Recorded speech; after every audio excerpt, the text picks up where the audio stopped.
On the morning of May 21, 2026, Tony Von Carruthers was strapped to a gurney inside Riverbend Maximum Security Institution in Nashville, Tennessee. The execution was scheduled for 10 a.m. They found the first vein quickly. That part went smoothly. The second vein, required by Tennessee's protocol, they could not find. They tried vein after vein, puncturing his skin, moving from his arms to his chest. He told them he could still feel it. They did the puncture anyway. He was groaning. He was bleeding from multiple injection sites. And this went on for 90 minutes. Then, the governor who had denied clemency that same morning changed his mind. Tony Von Carruthers was taken off that gurney and returned to his cell. The question is, should he have been strapped to the gurney in the first place? If you are new to this channel, support us. Like, subscribe, and turn on the notification bell. New videos like this drop every week. But to understand how it came to this, you need to go back to Memphis, Tennessee in the winter of 1994. Because the real story starts long before a gurney in Nashville, in a neighborhood where drug money, loyalty, and betrayal all ran on the same street. And in a prison cell, where a man sat and wrote letters about what he called a master plan. On May 21, 2026, the state of Tennessee attempted to execute Tony Von Carruthers for the 1994 murders of Marcellos Anderson, his mother Delois Anderson, and 17-year-old Frederick Tucker. They failed. But before we get to that gurney, you need to know who the victims were. And you need to understand exactly what was set in motion, from inside a prison cell, long before anyone disappeared. Delois Anderson was 43 years old. She lived in North Memphis with her son Marcellos, her niece Laventhia, and Laventhia's 2 young daughters. She worked at a bank during the day and took classes at night. She was a mother trying to build something better, for herself, for her son, for the family she was holding together under one roof. Marcellos Anderson was 21 years old. He went by Cello. He was deep in Memphis's drug trade, not a peripheral player, but someone with serious money, serious jewelry, and serious presence in his neighborhood. He wore a gold and diamond ring worth more than $2,000. He carried large sums of cash on his person, held together with a diamond money clip. He kept a considerable amount of money stashed in the attic of his mother's home. He drove borrowed cars and moved significant amounts of cocaine through the neighborhood. He also considered Tony Carruthers a close and trustworthy friend. According to prosecutors, that misplaced trust is what got him killed. Frederick Tucker was 17 years old. He was Marcellos' teenage friend, along for the ride that night. He had nothing to do with any power struggle over drug territory. He was just a boy who happened to be with his friend when everything went wrong. All 3 of them disappeared on the night of February 24, 1994. Their bodies were found 9 days later, on March 3, 1994, buried together in a pit beneath another woman's casket at Rose Hill Cemetery on Elvis Presley Boulevard in South Memphis. The hands of all 3 victims were bound behind their backs. Frederick Tucker's feet were also bound. There was bruising on his neck from a ligature. Marcellos and Frederick had been shot. Marcello's mom, Delois Anderson, had been beaten and suffocated. When her body was found, she was at the bottom of the grave. The bodies of the 2 men were on top of her. She had a pair of socks wrapped around her neck. The medical examiner testified that Delois Anderson died from asphyxia, from the position of her head against her body, from dirt in her mouth and nose, and from the weight of the earth and the bodies pressing down on her. When Marcellos' body was recovered, he was no longer wearing his jewelry. His cash was gone, and the man who was sentenced to death for killing them. Tony Von Carruthers has been given a 1-year reprieve from execution for the crime the state of Tennessee says he committed in 1994, when he was 25 years old. The kidnapping, robbery, and murder of Marcellos Anderson, Delois Anderson, and Frederick Tucker in Memphis Tennessee on the night of February 24, 1994. Tony Von Carruthers was born in Memphis, Tennessee. He grew up poor, fatherless in any practical sense, responsible for younger siblings before he was old enough to be responsible for himself. He came of age surrounded by the violence and drug trade that ran through the Memphis housing projects in the 1970s and 80s. By the time he was a young man, he had accumulated a serious criminal record, not petty offenses, but violent felonies. Aggravated arson, aggravated assault and battery, armed robbery. He had also, by this point, developed ties to the gangster Disciples Street Gang. In 1993, Carruthers was sitting in a Tennessee prison serving time for those convictions. And while he was sitting in that cell, he wrote 2 letters to a friend and convicted felon named Jimmy Lee Mays Jr. Those letters would later become central to the prosecution's case against him. In the letters, he referred to what he called a master plan, one that was a winner. He wrote that he intended to make those streets pay him. He announced that everything he did from that point forward would be, in his own words, well organized and extremely violent. He was still behind bars. He was already planning what came next. Now here is the detail that makes this case unlike almost any other. While incarcerated at the Mark Luttrell Reception Center in Memphis, awaiting release, Carruthers was assigned to a work detail at the West Tennessee Veterans Cemetery. He was out there helping to bury the dead. And at some point, as he stood over one of those open graves, he turned to a fellow inmate named Charles Ray Smith and said, "This would be a good way, to bury somebody, if you're going to kill them. If you ain't got no body, you don't have a case." He was digging graves as a prison work detail. And staring into one of those holes, he told another prisoner exactly how to commit the perfect murder. That same year, Carruthers and a fellow inmate, James Montgomery, himself a violent felon with convictions for armed robbery, plotted together to take over the drug trade in their Memphis neighborhood. To do that, they needed to remove Marcellos Anderson and his main dealer, Andre Johnson. Prosecutor Jerry Harris described Marcellos Anderson this way at trial. He was not a choir boy. He had money, he had access to dope, he had a car, and he had his badge, a big-time money ring full of diamonds. Marcellos was also the man who had given Carruthers $200 when he was released from prison. He had helped him out. And according to the prosecution, Carruthers repaid that generosity by planning his murder. Carruthers has maintained his innocence for 30 years. He has never wavered once. What the prosecution had, what they built their entire case on, was not physical evidence. It was people. People who said they had heard Carruthers talk about the crime. People who said he had confessed or boasted about it. A paid informant.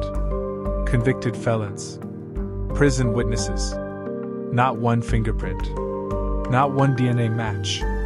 Not one piece of forensic evidence placed Tony Carruthers at Rose Hill Cemetery on the night of February 24, 1994. By the fall of 1993, the plan that Carruthers and Montgomery had put together from their prison cells was taking shape.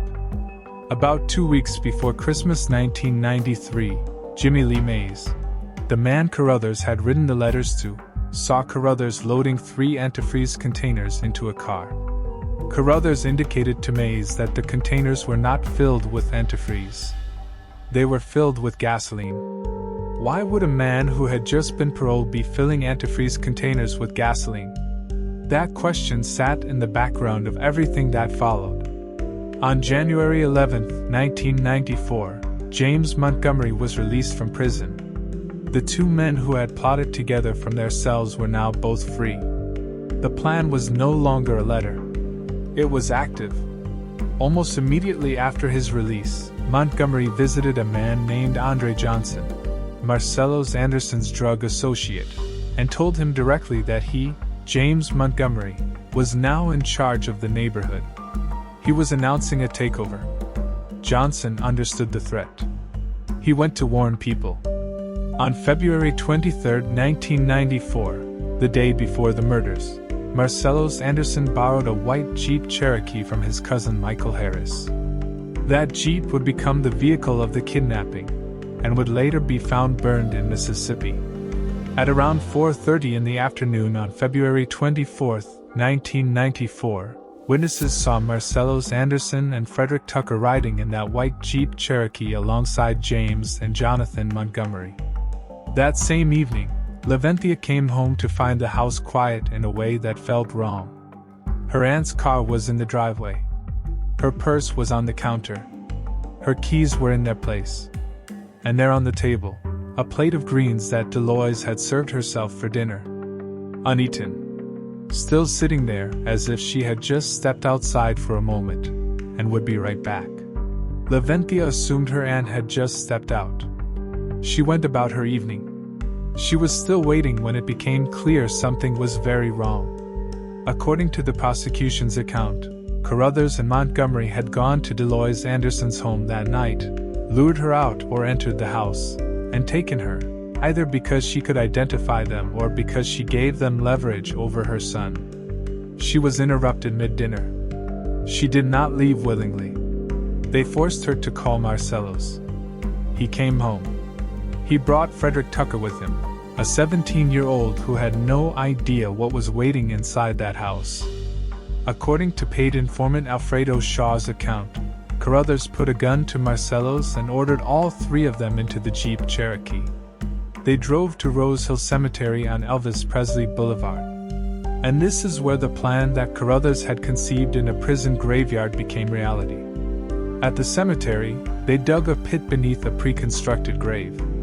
A woman was already scheduled to be buried there the following morning.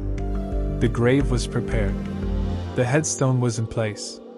All they had to do was dig deeper, beneath the floor of that grave, creating a secondary pit large enough for 3 people. Marcellos and Frederick were shot and beaten. Delois Anderson, the woman who had done nothing more than answer her phone and call her son home, was placed in the pit with them. They covered the bodies with dirt and a single piece of plywood. Then came the concrete vault. Then came the casket. The burial took place the following morning of February 25th, a grieving family standing at the graveside, saying goodbye to their loved one, with no idea that 3 people lay directly beneath their feet. That same evening, Jonathan Montgomery told a man named Chris Hines what had happened. He said they had stolen $200,000. He named Cello. He said they had killed Cello and them out at the cemetery of Elvis Presley. He said this the same night. The bodies were still underground. And he was already boasting about it. The white Jeep Cherokee was driven to Mississippi and set on fire. The evidence was supposed to be gone. The bodies were supposed to be gone. In Tony Carruthers' own words from that prison graveyard, "If you ain't got no body, you don't have a case." A missing persons report was filed. Days passed. Then came a break. Jonathan Montgomery, James Montgomery's brother, the same man who had boasted to Chris Hines on the night of the murders, led authorities to the grave at Rose Hill Cemetery. News broke across Memphis that a suspect had led police to a recently buried woman's grave on Elvis Presley Boulevard. Authorities obtained a court order to exhume the body. Under the casket, beneath a single piece of plywood and several inches of dirt, they found all 3 of them: Marcellos Anderson, Frederick Tucker, and at the bottom, beneath both of them, Delois Anderson. The woman with the uneaten plate of greens still on her kitchen table. Their hands were bound behind their backs. Frederick Tucker's feet were bound. Delois had a pair of socks wrapped around her neck. Jonathan Montgomery was arrested. He was also charged. And before he ever went to trial, before he ever had to take the stand or enter a plea, Jonathan Montgomery was found hanging in his jail cell. He died before the case ever reached a courtroom. Then came Alfredo Shaw. Shaw was a career informant, a man who had floated in and out of Shelby County Jail since the 1980s, trading testimony for money, protection, and reduced exposure. In March 1994, After seeing news reports about the cemetery murders, Shaw called Crime Stoppers and gave a statement to Memphis police. He claimed that Tony Carruthers had confessed the murders to him personally while the two were together in the jail law library. He gave specific details. He said Carruthers had even tried to recruit him for the crime, and that he had refused. 2 days after Shaw gave that statement, on March 29, 1994, the grand jury returned indictments against Tony Carruthers and James Montgomery. Then Shaw recanted. Before the trial, Shaw went to Fox 13 News in Memphis and gave a televised interview. He said his entire statement had been fabricated. He said prosecutors had coerced him and paid him for his testimony. He said the confession never happened. But what the public and the jury never knew, what was hidden for 30 years, was that Alfredo Shaw was a paid career informant working for the state, for the sheriff's department, for the Memphis Police Department, and for federal law enforcement. He had been on the payroll all along. There were also 3 other key witnesses for the prosecution. Jimmy Lee Mays, the convicted felon who had received Carruthers' prison letters and watched him fill antifreeze containers with gasoline. Mays also claimed Carruthers had pointed to Marcellos once and said it would be the best time to kidnap him. Charles Ray Smith, the fellow inmate from the cemetery work detail, who had heard Carruthers say that burying someone under a casket was the perfect crime. And beyond those witnesses, there was a blanket found buried with the 3 victims. Testing found an unknown male DNA profile on that blanket. It did not match Tony Carruthers. Fingerprints were also recovered from the crime scene. They did not match Tony Carruthers. Neither the fingerprints nor the DNA were ever compared to any alternative suspect. Not before trial, not during 30 years of appeals, not at any point. The trial took place in Shelby County, Tennessee, before a Shelby County jury. From the very beginning, it was procedurally extraordinary, and not in a good way. Tony Carruthers refused to cooperate with his court-appointed attorneys. He repeatedly complained about them, accused them of inadequate representation, and threatened to harm several of them. The trial judge, viewing his behavior as willful obstruction rather than as a symptom of mental illness, ruled that Carruthers would represent himself. A man with no legal training, with paranoia and delusions that his current attorneys argue were symptoms of genuine mental illness, stood alone against the full weight of the Shelby County prosecution in a triple murder capital case. He cross-examined witnesses himself. He made his own arguments to the jury. He navigated evidentiary rules without counsel. And when he called Alfredo Shaw to the stand to expose him as a liar, the prosecution made a threat.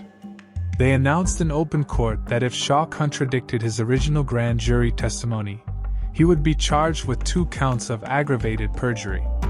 Shaw took the stand. And under the threat of prosecution, a man who had publicly admitted on television that his testimony was fabricated, told the jury exactly what the prosecution needed him to say. The jury never knew Shaw was a paid state informant.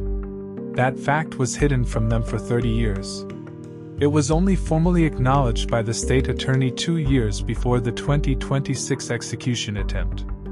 On April 26, 1996, the Shelby County jury delivered its verdict. Tony Von Carruthers was found guilty of 3 counts of first-degree premeditated murder, 3 counts of especially aggravated kidnapping, and 1 count of especially aggravated robbery. The jury sentenced him to death on each murder conviction. 3 death sentences. For a man who never confessed, who maintained his innocence throughout, convicted entirely on the testimony of convicted felons and a paid informant who had already recanted on television. James Montgomery, convicted alongside him, also originally sentenced to death, later won a new trial. The medical examiner who had testified that the victims were buried alive recanted. A second pathologist concluded the victims had not been buried alive at all. With that central aggravating factor dismantled, prosecutors offered Montgomery a plea deal for second-degree murder, 27 years. James Montgomery walked out of prison in 2015. He has been free for over a decade. Tony Carruthers was still on death row. Tony Von Carruthers arrived at the Riverbend Maximum Security Institution in Nashville in 1996. He would spend the next 30 years there. During those 30 years, he filed appeals at every level: state courts, federal courts, the U.S. Supreme Court. Every argument was heard. Every argument was rejected. The paid informant, the self-representation, the lack of physical evidence, the unmatched fingerprints and DNA. All of it was rejected. Throughout this time, Carruthers refused to submit to mental health evaluations. His attorneys argued this refusal was itself a symptom of his paranoia and delusional thinking, that his psychiatric condition prevented him from understanding or cooperating with the process designed to assess him. Courts repeatedly ruled the opposite. In 2011, James Montgomery, the man who had walked free, gave a statement saying Tony Carruthers had not been involved in the murders at all. He pointed investigators toward a different man entirely. That statement triggered no new investigation. The alternative suspect was never pursued. In the years leading up to 2026, the case gained significant public attention. Faith leaders, Carruthers' family, and celebrity Kim Kardashian all urged Governor Bill Lee to pause the execution and allow DNA and fingerprint testing. More than 50,000 petition signatures were hand-delivered to the Tennessee Capitol. Protests took place ahead of the execution. Former death row exonerees, people who had been wrongfully convicted and later freed, publicly advocated for him. Yet none of it stopped the execution. In April 2026, the ACLU filed emergency motions demanding that the unmatched fingerprints and the unknown male DNA found on the blanket buried with the victims be tested against the alternative suspect Montgomery had identified in 2011. The state of Tennessee refused. The courts denied the motion. The execution date held. On the morning of May 21, 2026, Governor Bill Lee denied clemency. He said, "After deliberate consideration of Tony Von Carruthers' request for clemency, and after a thorough review of the case, I am upholding the sentence of the state of Tennessee and do not plan to intervene." Hours later, the execution began. His last meal is not reported in official records. At approximately 10 a.m. on May 21, 2026, the execution of Tony Von Carruthers began at Riverbend Maximum Security Institution in Nashville. And what happened inside Riverbend Maximum Security Institution on the morning of May 21, 2026 is one of the most disturbing execution accounts in modern American history. By 10:22 a.m. Carruthers was on the gurney, strapped down, waiting for the state to administer the lethal injection. Medical personnel began trying to establish venous access around 10:24 a.m. At 10:31 a.m., they were still trying to get a vein in Carruthers' right arm after 3 or 4 attempts. The person attempting the fourth said the veins were rolling. After establishing a 4-line in Carruthers' right arm, medical personnel tried his other arm, his left hand, and his left foot before trying to establish a central line. A central line is a catheter inserted into a large vein, typically in the neck or chest. It is a medical procedure requiring specific training and qualifications. According to an emergency filing with the Tennessee Supreme Court, protocols called for putting in a central line, but the doctor was not qualified to perform the procedure. The doctor started pushing the needle in and Carruthers was groaning. Carruthers' lawyer, Deliberato, said Carruthers was in a lot of pain. The doctor kept trying to stick the line and there was blood coming out. Deliberato saw 2 to 3 puncture wounds. She said there was a lot of blood. Before the doctor attempted to place the central line, he could be heard telling Carruthers that he was about to administer the local anesthetic lidocaine, a local anesthesia that prevents pain by numbing localized areas of the body.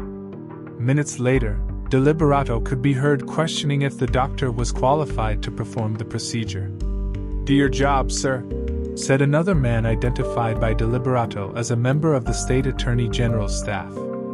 A State Attorney General's representative was telling a struggling, unqualified doctor to keep going, keep sticking needles into a man who was groaning in pain on the gurney. Just after 11:20 a.m., almost an hour into the executioner's struggle to place 4 lines, Carruthers could be heard groaning in pain. Witnesses outside the chamber who were not granted full access did hear what sounded like groans through a crack beneath a door connecting the 2 rooms. At 11:22 a.m., the doctor said he was not able to set a central line. Deliberato said Carruthers was in agony and his chest hurt. They tortured him when they tried to do the central line. At 11:27 a.m., medical personnel tried for a second vein in Carruthers' right shoulder.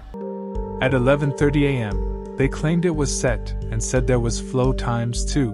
At 11:40 a.m., the warden got a phone call in the execution chamber. He said they were not doing it and were taking Carruthers off the gurney and taking the IVs out. And this went on for over an hour. The 4-line in his shoulder was filled with blood that had backfilled toward his chest area. The execution was over. Not because Tony Carruthers had been saved, but because the state of Tennessee could not find a vein. The doctor the state of Tennessee contracted to execute Tony Carruthers was not qualified to perform the very procedure his own execution protocol required. Moments later, Governor Bill Lee issued a new statement. I am granting Tony Von Carruthers a temporary reprieve from execution for 1 year. Tony Von Carruthers was returned to his cell at Riverbend Maximum Security Institution. He is scheduled to face execution again before May 21, 2027. The fingerprints from the crime scene still have not been compared to any alternative suspect. The unknown male DNA found on the blanket buried with the 3 victims still has not been tested against any alternative suspect. And Tony Von Carruthers, now 57 years old, still maintains he had nothing to do with the murders of Marcellos Anderson, Delois Anderson, and Frederick Tucker. Tony Von Carruthers is still alive after a botched execution. The man the state of Tennessee says masterminded all of it and came up with the idea says he is innocent. There is no fingerprint that puts Tony Carruthers at that cemetery. No DNA. No physical evidence of any kind. The man convicted alongside him walked out of prison in 2015. He later said Carruthers was not involved and pointed to someone else. That someone else has never been investigated. But here is the question that keeps disturbing everyone.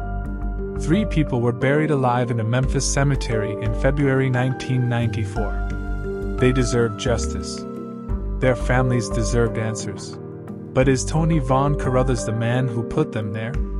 Or is the state of Tennessee about to execute a man for a crime it has never once been able to prove he committed, while the actual evidence sits untested in a storage room?